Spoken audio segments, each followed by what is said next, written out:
सर्वज्ञ श्री चक्रधर स्वामी की जय। नांदेड जिल्ह्यामध्ये लोहा तालुक्यातील वाका या गावात आपला सत्संग सुरू आहे। आज तिसरा दिवस आहे आणि या सत्संगाला खास शुभेच्छा देण्यासाठी नांदेडवरून परमार्गसेवक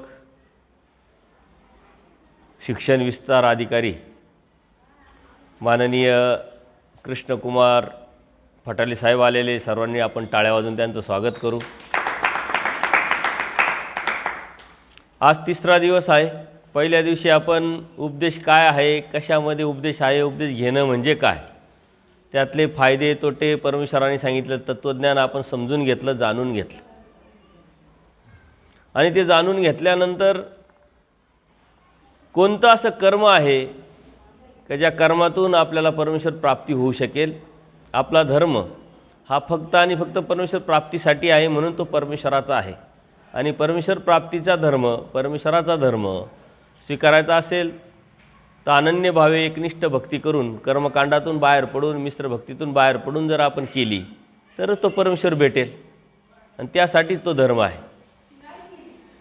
काल आपण बघितलं असे कोणते कर्म आहे की ज्या कर्मातून आपल्याला असंत कर्म घडून नरकात जावं लागतं आणि ज्ञानेंद्रियातल्या कर्मेंद्रियातल्या यातलं कोणतं असं कर्म आहे की त्यातून आपण जास्तीत जास्त असंत कर्म जोडतो, ते म्हणजे आपलं तोंड। बोलण्यातून, वागण्यातून, चिंतन करण्यातून, कारण हा जीव अनादि अविद्युक्त आहे, मतित्रय आहे, वाईट विचार करतो, वाईट चिंतन करतो, वाईट कृती करतो आणि ह्या वाईट कृतीतूनच आपण अनंत वेळा अनंत नरकात गेलो, दुःखात पडलो। ते दुःख परमेश्वराला बघवलं नाही आणि म्हणून परमेश्वर पुन्हा पुन्हा आपल्याला ह्या नरदेहामध्ये आणून, कर्मभूमीत आणून बोध देतात। त्या बोधाद्वारे आपण परमेश्वराचं तत्त्वज्ञान समजून उमजून जाणून त्यावरती चालायचं असतं। मग आपल्याला धर्म कळाला, धर्म समजला, आपण उपदेश झाला, उपदेश घेतला, स्मरण चिंतन करायला लागलो। त्यानंतर आपल्याला कोणीतरी सांगितलं की कर्म, तर ते धर्मातलं कर्म कोणतं आणि कर्मातला धर्म कोणता हे जर आपण समजून घेतलं तर देव भेटेल। मग आपण ते समजून घेतलं, कर्म चांगले करायला लागलो, चांगलं वागायला लागलो, चांगलं बोलायला लागलो, नैतिकता सांभाळायला लागलो आणि त्याबरोबर स्मरणही करायला लागलो। म्हणजे आपल्या विचारामध्ये, आचारामध्ये बदल करून आपण आचार करायला लागलो। थोडक्यात बदल परमेश्वराला अपेक्षित आहे। तो बदल जर आपल्याकडून घडला नाही आणि आपण घडून घेतला नाही तर मात्र परमेश्वराचा धर्म परमेश्वराने आपल्याला देऊनही उपयोग नाही। पूजनीय माईम भटांमध्ये बदल झाला। 18 पुराण, वेद, शास्त्र सर्व शिक्षण घेतल्यानंतर अहंकार निर्माण झाला। त्रिगुणात्मक देवतेचं ज्ञान अहंकाराला निर्माण करत असतं आणि ह्या अहंकारातूनच परमेश्वराची त्यांची भेट झाली आणि ह्या भेटीतून चर्चा झाली, त्या चर्चेतून त्यांना बोध झाला आणि बोधानंतर मात्र पूजनीय माईम भटांमध्ये आमूलाग्र बदल झाला। पूर्वीचे माईम भट आणि बोधानंतरचे माईम भट जर आपण अभ्यासले, समजून घेतले, जाणले तर आपल्याला समजेल की नेमका आपल्याला बदल काय करायचा आहे, परमेश्वराला अपेक्षित काय बदलाचे, आणि तो बदल त्यांनी घडून घेतला। म्हणून दोन्ही अवतारांनी पूजनीय माईम भटांच्या संदर्भात गौरवोद्गार काढले, प्रसन्न होते। पूजनीय माईम भटाच्या संदर्भात गोविंदप्रभू बाबा, स्वामी श्री चक्रधर इतकी प्रसन्नता का स्वामींना ज्यावेळेस उत्तरापंथाला जाण्याची प्रवृत्ती होते त्यावेळेस महादाईचा विचारते की ही प्रवृत्ती कशाने भंगेल। त्यातलं एक कारण होतं की माईम भट येतील आणि त्यांना मी गीता वाखाणील तर माझी प्रवृत्ती भंगेल। इतकी त्यांची योग्यता, इतकी पात्रता त्यांनी मिळवली होती। ही आपोआप मिळाली नाही, कुठेतरी गोळ्या घेऊन, कुठेतरी इंजेक्शन मारून हा बदल घडत नसतो। हा बदल आपण स्वयंपूर्तीनं अंतःकरणापासून करायचा असतो आणि हा बदल इतका सोपा पण नाही, कारण ते ऊर्ध्वगतीचं आहे। बघा, तुम्हाला जर सांगितलं की प्रत्येकाला आवजावं घाला, ते म्हणते चांगलं आहे बाबा आवजावं घालणं, परंतु आपल्या जिभेलाच सवय नसते, आपल्या मनाला, विचारालाच सवय नसते, आपण कोणाला आवजावं घालू शकत नाही। ते वळण आपण लगेच लागत नाही। डोंगरावर जायचं तर आपल्याला ताकद लागते, एनर्जी लागते. तसं चांगलं वागायचं, चांगलं बोलायचं, चांगला विचार करायचा, चांगली कृती करायची, तर याला लागती एनर्जी. आणि ती एनर्जी असते ज्ञानाची, ज्ञानातील समज. सर्वांना चांगलं वाटतं, कळतं सर्व, पण वळत. त्याची सवय प्रॅक्टिस करावं लागते. एका दिवसाने लगेच होत नाही. लहान मुलगा असतो बघा, जन्माला आला आणि लगेच चालायला लागला का? तो हातपाय हलवतो, मग धडपडतो, उलटा पडतो, रांगतो, रांगल्यानंतर उठायला पाहतो, पडतो, झडतो, उठतो, चालतो. हळूहळू प्रॅक्टिस करत करत तो चालायला लागतो. घरात चालतो, बोबडे बोलतो, मग चांगलं बोलायला लागतो, मग गल्लीत चालायला लागतो, बोलायला लागतो, मग समाजात नावारूपाला येतो. ही एक प्रक्रिया आहे. आणि ती प्रक्रिया परमेश्वराने आपल्याला सांगितलेली आहे बऱ्याच दृष्टांतातून. उखरलेल्या वस्त्राचा दृष्टांत, जसे आता आपण कपडे धुतो, बाया कपडे धुतात, माणसं धुतात. कपडे लगेच धुतात म्हणजे काय करतात? ते भिजत टाकतात, नंतर बाहेर काढून आपटतात, धोपाटतात, घासतात, स्वच्छ करतात, मग चांगल्या पाण्यातून काढतात, मग सुकवतात, त्याला इस्त्री करतात, मग घालण्याला योग्य होतं. फुटाण्याच्या दृष्टांतातून देवाने काय सांगितलं? 3 तिळं टोकऱ्या असतात बघा. कडक असलेला जो दाणा असतो हरभऱ्याचा, तो अत्यंत कडक असतो, तो आपण खाऊ शकत. त्याला पहिल्या त्या टोकरीमध्ये टाकल्यानंतर त्याची जी कडकपणा आहे तो निघून जातो, मृदुता येते, त्याला लवचिक होतो. पण तो आता लगेच खाण्याला योग्य नाही आहे. तो तिथून काढून तो फुटाणेकार काय करतो? दुसऱ्या टोकरीत टाकतो. त्याची ती लवचिकता जाऊन, लवचिकता येऊन त्याला पापुद्रे फुटतात, थोडासा तो टेस्टी बनतो, खाण्यायोग्य होतो. परंतु तरी अजूनही तो खाण्यायोग्य झालेला नाही. त्याला तिथून काढून परत चांगल्या पद्धतीनं भाजल्या जातं, मग तो खाण्यायोग्य होतो. त्याच्या ज्या रेती आहे त्या रेतीसुद्धा बारीक, थोडीशी मध्यम आणि थोडीशी मोठी अशा पद्धतीची असते. ही प्रक्रिया आहे. आता आपण फुटाण्यावर प्रक्रिया करू शकतो, कपड्यावर प्रक्रिया करू शकतो. आपल्यावर कोण प्रक्रिया करणार? कोणाला तरी बोलून मग प्रक्रिया करणार का? नाही, आपण आपल्यावर प्रक्रिया करायची असते. स्वतःनी स्वतःवरती अंतःकरणामध्ये बदलायचं असतं. आचार्य, अनेक व्यसनांचे धांडाळे घेऊन जगणारे आचार्य, जेव्हा देवाची त्यांची भेट झाली तेव्हा त्यांच्यामध्ये आमूलाग्र बदल झाला. देवाने त्यांना घडवलं, मडवलं आणि आपल्याला आचार्य दिले. आणि ही एका गोष्टी एका वेळेत होत नसतं, याला लागतं सातत्य. आचार्यांच्या पहिल्या भेटीत थोडी समज, दुसऱ्या भेटीत थोडी समज, अशा 7 भेटी झाल्या. 8व्या भेटीत बोध आणि नंतर अनुसरण घडलं. पूज्य माईम भट्टांचं असंच आहे.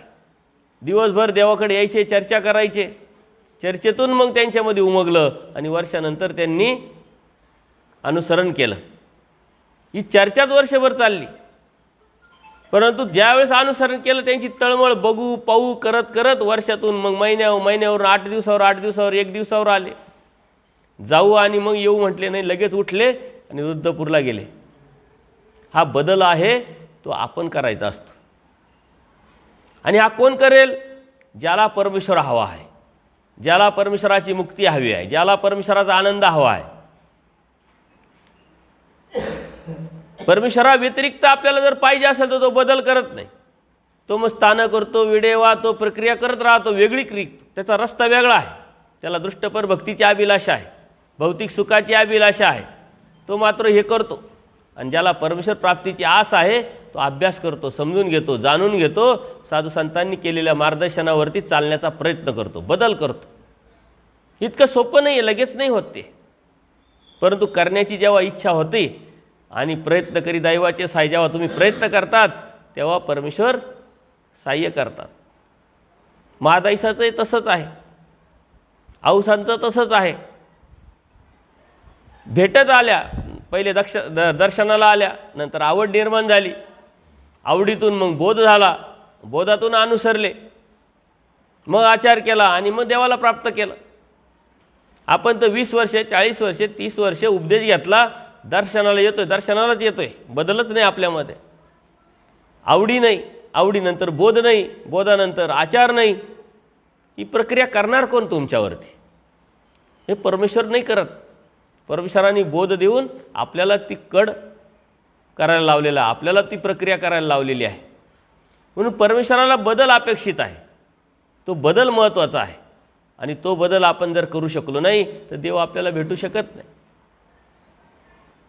हा बदल जो आहे तो कशा पद्धतीनं करायचा, लगेच होत नाही, थोडा थोडा. काल मी सांगितलं बऱ्याच वेळा, देवाने आपल्याला जे कर्म सांगितलेले आहे, धर्मातले कर्म कोणते आहे, महात्म्याने कसं राहिलं पाहिजे. मग महात्म्य म्हणजे काय, साधू का? देवाने तर सशालाही महात्मा म्हटलं, वाघालाही महात्मा म्हटलं, याचा अर्थ तुम्ही पण महात्मे आहात. उपदेश घेतला आहे परंतु आपल्यामध्ये बदल नाही. पूर्वी आपण जसं वागत होतो, जसं राहत होतो कर्मराटीमध्ये, उपदेश घेतल्यानंतरही तसंच जर राहिलो तर मग उपदेश घेण्याचा फायदा काय? बदलच जर घडला नाही थोडाही तर त्या परमेश्वराचे भक्त आपण कसे होऊ? म्हणून बदलाची अपेक्षा, बदलाची वासना, बदलाची इच्छा जोपर्यंत आपण ठेवत नाही तोपर्यंत आपण परमेश्वराच्या या मार्गाचं पहिलं पाऊलही टाकू शकत नाही. आणि आपण आता बदल करायला सुरुवात केली, देव समजला, कळाला, जाणून घेतला, आचार करायला लागलो, मग देव भेटेल का? देव हा त्यागाचा आहे, त्यागातून भेटत असतो. मग तो त्याग कोणता? खाण्याचा, पिण्याचा, अभिलाषेचा, आसक्तीचा, अज्ञानाचा, अन्यथा ज्ञानाचा, हा त्याग परमेश्वराला अपेक्षित आहे. तोही लगेच एका दिवसात होईल का? निग्रह करावा लागेल, संकल्प करावा लागेल, घरीच त्याला सुरुवात करावं लागेल. पहाटे उठत नव्हतं आता उठावं लागेल, अभ्यास करत नव्हतं आता अभ्यास करावा लागेल, गोड बोलत नव्हतं आता गोड बोलावं लागेल, कोणाविषयी द्वेष करतोय ते द्वेष काढावं लागेल, कोणाकडं द्वेष बुद्धीनं पाहत होतो ते न पाहता गुणबुद्धीनं पाहावं लागेल. ही प्रॅक्टिस तुमच्या घरात तुम्ही जिथं आहात तिथं करावं लागेल. कपडे घातल्याने लगेच खटका पडला आणि सारा बदल झाला असं होत नसतं. प्रपंचामध्ये तुम्ही कसे राहता त्यावरती परमेश्वर प्राप्तीचं गणित सर्व ठरतं. इथं सवय लावावं लागेल तुम्हाला. या सवयीतूनच मग पुढं तुमची त्यागाची प्रवृत्ती होईल. आणि मग परमेश्वर म्हणतात अनुसरल्याचा देव. देव कोणाचा आहे? देव पुजाऱ्याचा नाही, गुरुवाचा नाही, देव भक्ताचा आहे, अनुसरल्याचा आहे. मग अनुसरण म्हणजे काय? अनुसरण म्हणजे त्याग. अनुसरण म्हणलं का तुम्हाला एक भीती वाटते, अरे बापरे काहीतरी वेगळं आहे. अनुसरण म्हणजे त्याग आहे. त्याग कशाचा करायचा आहे? जसं बघा आता हे फटाळे साहेब सर्व्हिस करताय, आपले ठाकूर सरपंच सर्व्हिस करत होते, ती रिटायर झाले. एक विशिष्ट वयामध्ये गव्हर्नमेंट रिटायरमेंट देतं, ती रिटायर झाले. आता सर रिटायर झाले, याचा अर्थ काय करायला लागले? ते रिटायर होणं म्हणजे काय नेमकं? तर ज्या शाळेमध्ये ते शिक्षण देत होते, ज्या शाळेमध्ये ते जात होते, त्यांचं जाणं येणं बंद झालं. तिथं ते जाऊ शकतात की नाही? जाऊ शकतात. ते जाऊ शकतात, जुन्या ओळखी आहे ते भेटू शकतात, गप्पा मारू शकतात, सुखदुःखाला अडीअडचणीला कर्तव्य म्हणून जाऊ शकतात. फक्त ते काय करू शकत नाही, तिथं जाऊन काम करू शकत. ते जर म्हटले की चला आता मला परत पगार द्या, मी परत नोकरी करतो, परत शिक्षण देतो, परत लेक्चर देतो, नाही करू शकत. फटाले साहेबांचं तसंच आहे. एकदा रिटायर झाले की सर्व जाणं येणं होऊ शकतं परंतु काम नाही करू शकत. अनुसरण ही रिटायरमेंट आहे. आणि प्रपंच हा एक फॅक्टरी, या फॅक्टरीमध्ये तुम्ही काम करताय, अगदी लागलेपणाने आयुष्य दिलं तुम्ही त्याला. हे युनिट आहे एक प्रपंचाचं. यातून रिटायर होणं म्हणजे काय करायचं? प्रापंचिक कामं नाही करायची. आज तुम्हाला खूप कामं, म्हाताऱ्या लोकांना जास्त कामं राहतात तरुणांपेक्षा. दहाव्याला जाणं, लग्नाला जाणं, पोरगं पाहायला जाणं, पोरगी पाहायला जाणं. त्यांना वाटतं आपण गेल्याशिवाय होणारच नाही. मौतीला जाणं, दहाव्याला जाणं नाही. घरचे म्हणते ना आता कशाला जाता? नाही हायतावर जावं लागेल म्हटले. मी मेल्यानंतर कोण येईल? म्हणजे मेल्यानंतर ही पाहायला राहणार आहे का? हा पाहायला राहणार आहे का कोण आलं आणि कोण नाही गेलं? पण ही अभिलाषा आहे. तेवढंच जरा हातपाय मोकळे, गप्पा टप्पा, नाते गोथे भेटतात. जोपर्यंत आपण आपले हातपाय चालतात तोपर्यंत आपण फिरतच राहतो. हे फिरणं बंद करणं म्हणजे दीक्षा आहे. हे फिरणं बंद करणं म्हणजे अनुसरण आहे. कुठे जाण्याची इच्छा ठेवणं हे अनुसरण नाही आहे, ही रिटायरमेंट आहे. आणि त्यातून मुक्त होऊन एका परमेश्वराचं होणं, फक्त देव भेटावा या अनुषंगाने जे जे करण्याची इच्छा आहे, मग स्मरण असेल, चिंतन असेल, सत्संग ऐकणं असेल, इथं मंदिरात येऊन पुसणं असेल, मग मार्गात आहे. मार्ग भरपूर आहे. तुमचे गुरुवर्य आहे, अनेक साधू संतांच्या ओळखी आहे, मार्गात जाऊन तुम्ही राहू शकता. पण तुमच्या मनात शंका, मार्गात मग सोय होईल का? कशाची सोय? गरम पाणी भेटेल का? वेळेवर जेवण भेटेल का? वेळेवर नाश्ता भेटेल का? तुमच्या घरामध्ये जे भेटत नाही ना ते सर्व तिथं भेटतं ना. हा तुम्ही अनुभव घेतलेला आहे. वेळेत चहा, वेळेत नाश्ता, वेळेत जेवण, सारं काही वेळेत सर्व भेटतं. परंतु दहा गेले आणि पाच राहिले. म्हातारपणात आपले आता घरचे पोरं ज्यांच्यासाठी आयुष्य दिलं ते नीट सांभाळती नाही, ते नीट वागती नाही, नीट बोलती नाही, सुना हिडीस पिडीस करतात, वेळेवर जेवण देते नाही, तिथं देतील काही शंका. तुम्ही निघाले कशासाठी? साधू संतांच्या उपकारासाठी निघाले का? मार्गावरती उपकार करण्यासाठी निघाले का? नाही, तुम्ही तुमच्या भल्यासाठी निघाले, हितासाठी निघाले. आणि जेव्हा भल्यासाठी हितासाठी निघाल तेव्हा देव जसा ठेवील तसं राहण्याची इच्छा जेव्हा कराल, मनाचा निग्रह कराल, संकल्प कराल, तेव्हा नक्कीच देव तुम्हाला सांभाळेल. नाहीतरी असंही तुमचा त्याग झालेलाच आहे काय आता तुमच्याकडं? तुम्ही आता घरी जाऊन खोटं खोटं का होईना डिक्लेअर करा की मी आजपासून इथून पुढं काही काम करणार नाही. जसं आता सकाळी मी मंदिरात जात होते आणि संध्याकाळीच येत होते, तसंच मी आता सकाळी उठल, मंदिरात जाईल, दिवसभर तिथंच राहील, संध्याकाळीच येईल घरी. तुमचं काम करणार नाही, इकडूनचा तांब्या तिकडं तांब्या ठेवणार नाही. बघा कसं घरचे काय म्हणतील. तुम्ही काम करताय, काहीतरी लाजकाजक होईना, घर का सांभाळताय, म्हणून ते म्हणताय नका नका नका, आम्हाला लोक काय नावं ठेवतील म्हणतात. तुमच्यावर लय जीव आहे, लय प्रेम आहे, अशातला काही भाग नाही. परंतु हा भ्रम तुटला पाहिजे. हा भ्रम आपला तुटत नाही. तो भ्रम तोडणं आणि खरं यथार्थ आपला कोण याची जाण करून घेणं म्हणजे दीक्षा, म्हणजे अनुसरण. एखादं ऑपरेशन करायचं असतं बघा. आता बरेचसे बायांचे डोळ्याचे ऑपरेशन झाले असते. ते ऑपरेशन करायला त्यांनी काय प्रक्रिया राबवली? डॉक्टरकडे गेले, चर्चा केली, समजून घेतलं, किती खर्च काय सर्व ठरवलं, घरी आले. याचा अर्थ काय? आपण धर्म समजून घेतला, जाणून घेतला, बाबाकडे गेलो, अनुसरावंच लागेल का बाबा? मग तुम्ही म्हणता डोळ्याचे ऑपरेशन करावंच लागेल का? गोळ्या औषधाने नाही, टुपा नाही होणार का?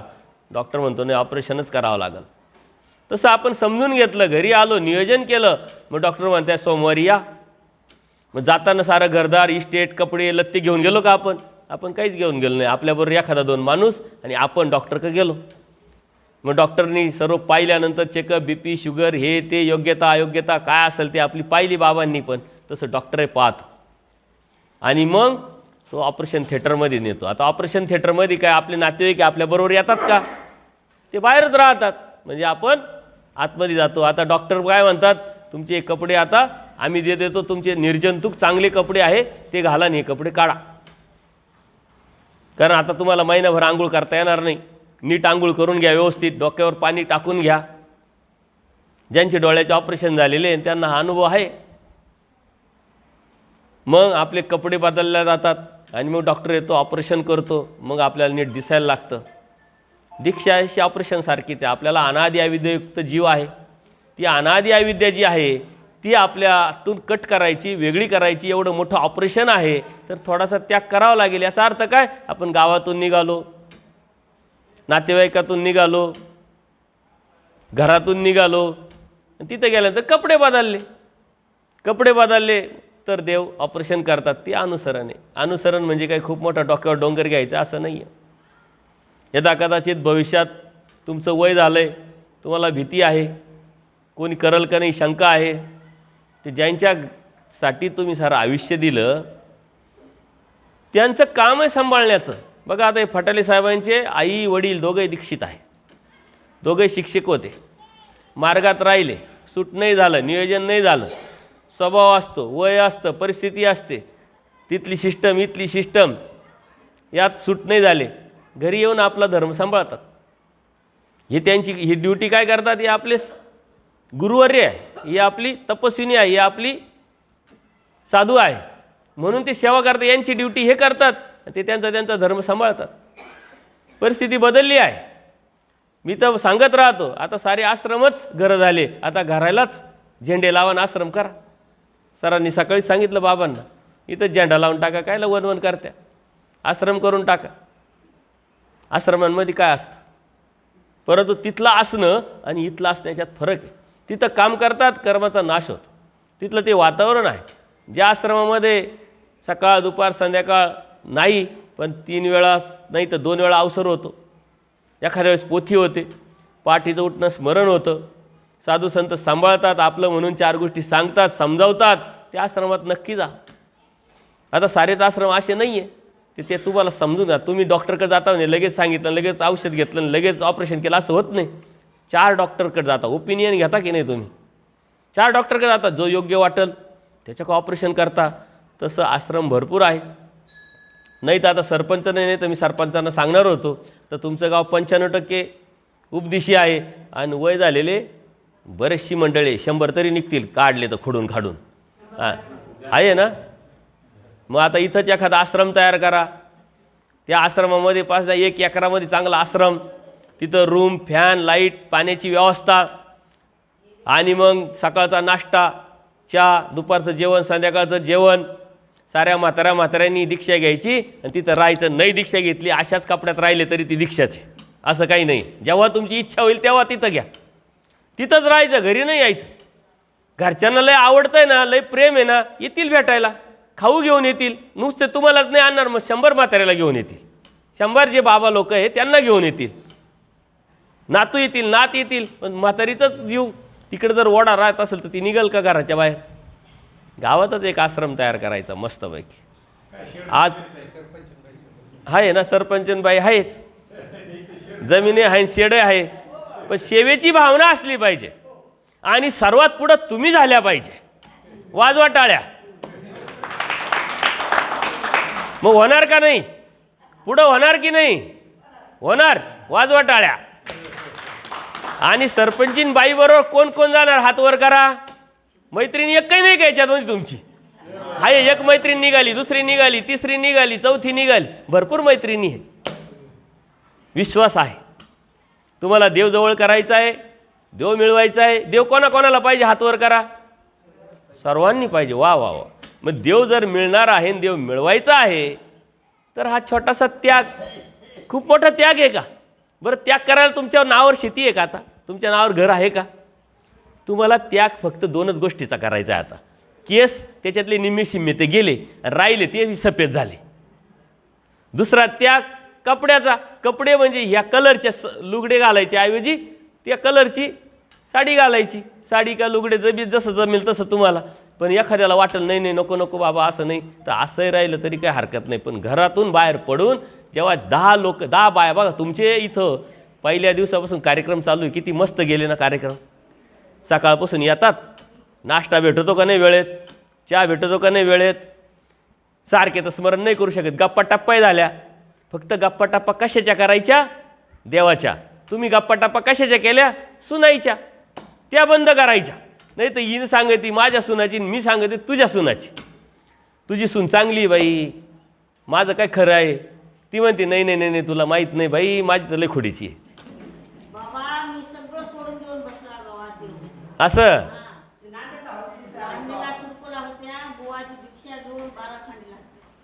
बर बर बर होईल होईल. आता शेवटच्या दिवशी तुम्हाला बोलायला मी संधी देणार आहे, ते त्यावेळेस सांगा. तुम्ही सांगा, ऐकून घ्या, लक्षात घ्या. आजच्या दुःखापेक्षा उद्याचं दुःख खूप मोठं आहे. तुम्ही साऱ्या माझ्या आईसारख्या आहे.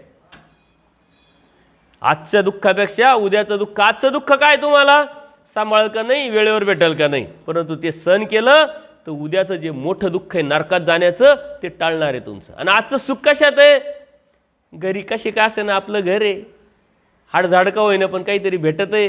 पुढं कोणाच्या भरोश्यावर जाता, फॅन आहे, नातू आहे, नाती आहे, या सुखात जर अडकल्या तर मोठं सुख जो परमेश्वर आनंद देणार आहे त्याला मुकाल. त्याग कशाचा करायचा, आजच्या दुःखाचा का आजच्या सुखाचा, याचा विचार करा तुम्ही. आणि उद्याचा विचार जो करतो तो परमेश्वराला प्राप्त करू शकतो. नाही तर तुम्ही काय म्हणता, उद्या कोणीचं पाहिलं बाबा, असल नशिबात तर होईल. देवाने तुम्ही नशीबवान आहात, नशिबात आहे म्हणून तर इथपर्यंत पोचवलं आहे. तुम्ही परमेश्वराला प्राप्त करू शकता म्हणून तर तुम्हाला बोध दिला आहे.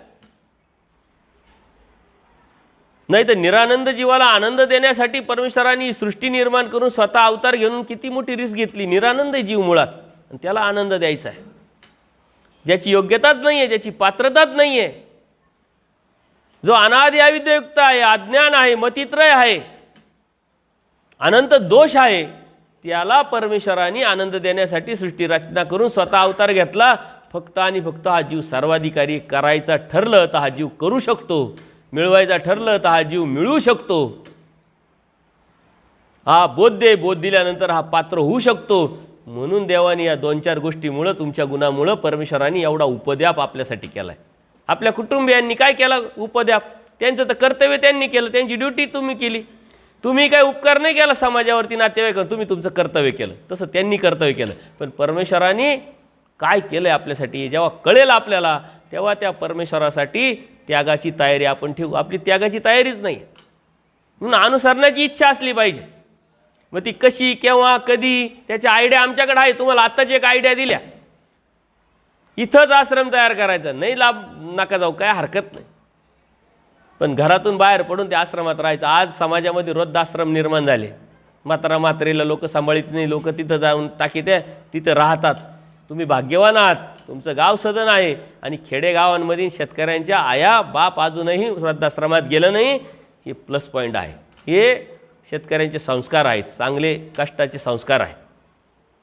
त्याच्यात भर दुधात साखर पडल्यासारखे तुम्हाला परमेश्वर आहे, धर्म आहे, बोध आहे.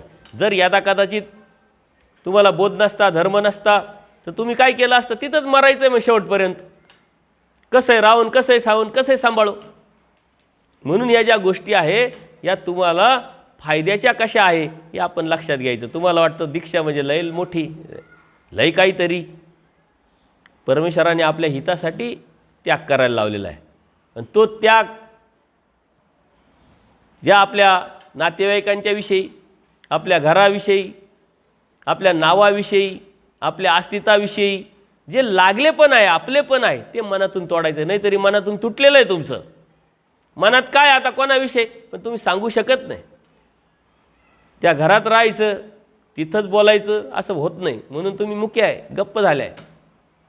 परंतु कधीतरी तुम्हाला हिंमत करून जेव्हा तुम्ही बाहेर पडाल तर देव सहाय्य होईल. देव दयाळू मायाळू कृपाळू आहे, तुमच्या केसाला धक्का लागणार नाही. नाहीतरी देव म्हणतात आता मरतं चांगलं आहे, तुम्हाला बोध आहे, परमेश्वर प्राप्तीची वासना आहे, इच्छा आहे, तळमळ आहे, आणि आत्ता अटॅक येऊन जर गेले ना तुम्ही, मी तर म्हणतो दररोज इथं बसलं काय अटॅक येऊन जावा, पण एवढा भाग्यवान मी नाही आहे. आणि असं धर्मावरती असताना जाणं म्हणजे परमेश्वर प्राप्त होणं. आणि तुम्ही घरात मरणं आणि मार्गात मरणं याच्यात खूप मोठा फरक आहे. या कपड्यावर मरणं आणि देवाने दिलेल्या कपड्यावर मरणं याच्यात खूप मोठा फरक आहे. आपल्याला वाटतं काय कपडे, इथे बी आपण नाश्ता करतो, खातो पितो, तिथे नाश्ता करतो, खातो पितो, आपणच प्रपंच करतो. त्या साधू संतांचा प्रपंच असतो, पण तो प्रपंच धर्माचा आहे, परमेश्वराच्या प्राप्तीचा आहे. तिथं कर्म नाशाचं दुकान आहे, ते इथं कर्म लागण्याचं दुकान आहे तुमचं प्रपंच. म्हणजे तिथं थोडंसं उठत नाही, बसवत नाही, तरी उठली आणि थोडी झाडलं ना तरी एखादा जन्म तुमचा चुकू शकतो. नाथोबांचे 7 जन्म देवानी घालवले. आचार्यांना सांगितलं खीर आहे खायची आहे, पण कशी खायची आहे? हात न लावता खायची. देव काय गंमत करत होते? मनोरंजन करत होते? देव काय आचार्यांची परीक्षा पाहत होते? आता हात न लावता खाणार कशी? जिभेनी खाणार. म्हणजे जिभेनी कोण खातं? कुत्रा खातं जिभेनी. पूर्ण खीर खायला लावली. बाईस आल्या म्हणे बाबा कटकट द्यावा. कोणतं तरी कुत्रं आलं म्हणे आणि खीर खाली. म्हणे हा कुत्रं आलं होतं, लय मोठं डोकं होतं म्हणे त्याचं. आता देवाला माहिती खीर कोणी खाल्ली, कारण देवानीच लावली होती. आणि जर बाईसांना सांगितलं असतं का आचार्यांनी खाली, तर आचार्यांना शिव्या दिल्या असत्या. म्हणले बाबा कुत्र्यांनी खाण्यापेक्षा कोणाच्या तरी तोंडात गेलं असतं तर बरं झालं असतं. म्हणे काय हरकत नाही, मग ते तोंडातच गेलं म्हणे. कोणाचे हे काय निघाल लागली बडबड करा म्हणे. तू आता आत्ताच बोलली होती, का करायला लावलं आचार्यांनी लिहिला? आचार्यांच्या संदर्भात देवानी का करून घेतलं? एक कुत्र्याचा जन्म देवानी नासावला. तुम्ही त्या हेतूनी, त्या भावनेनी, त्या आवडीनी इथं येऊन जर घर साफ केलं, हे मंदिर साफ केलं, मंदिराच्या इथं काही कामं केलं, सेवा केली, तर त्यातून तुमचे जन्म नासतील. कारण हे कर्म जे आहे हे अनंत कर्म आपण जोडलेले. कर्मनाश जोपर्यंत होत नाही, आपल्यामध्ये आंतरिक शुद्धता येत नाही, विचाराची बुद्धीची शुद्धता निर्माण होत नाही आणि त्यानंतर आपण स्मरण करत नाही, तोपर्यंत ते स्मरण परमेश्वरापर्यंत जातही नाही. तुम्ही स्मरण करताय पण त्यागाची भावना नाही, स्मरण करताय बदलाची इच्छा नाही, स्मरण करताय देव व्हावा ही वासना नाही, ते स्मरण काय उपयोगाचं नाही. फक्त संस्कार लागतोय, काल केलं, आज केलं, आज केलं, उद्या केलं. हेतू काय तुमचा? त्या हेतूने परमेश्वर प्राप्त होतो. तुम्ही ज्यावेळेस मला देवच व्हावा, माझं अनुसरण घडावं, मी परमेश्वराच्या पदरातच पडावं, मी नरकात जाऊ नये, यासाठी जेव्हा स्मरण कराल, तेव्हा दुःख कराल, देवाकडे विनंती कराल, आळवाल, त्यावेळेस ते स्मरण, ती विनंती, ती प्रार्थना परमेश्वरापर्यंत पोहोचेल आणि मग तुमच्या अनुसरणाचे अडथळे दूर होतील. अडथळे काय? अडथळे काहीच नाही. अडथळे तुम्हीच तुम्हाला आहे, तुमची हिंमत. आता मी इकडे जेव्हा आलो तेव्हा 21 तारखेला तिथं 16 तारीख ते 20 तारीख आपल्या आश्रमामध्ये शिबिर होतं, मुलांचं, बायांचं, पुरुषांचं. त्याची समाप्ती होती 21 तारखेला. त्यावेळेस 5 दीक्षा दिल्या. त्या 5ही दीक्षा ह्या बायांच्या होत्या. त्यातली एक बाई शिक्षिका होती, शिक्षिका आहे.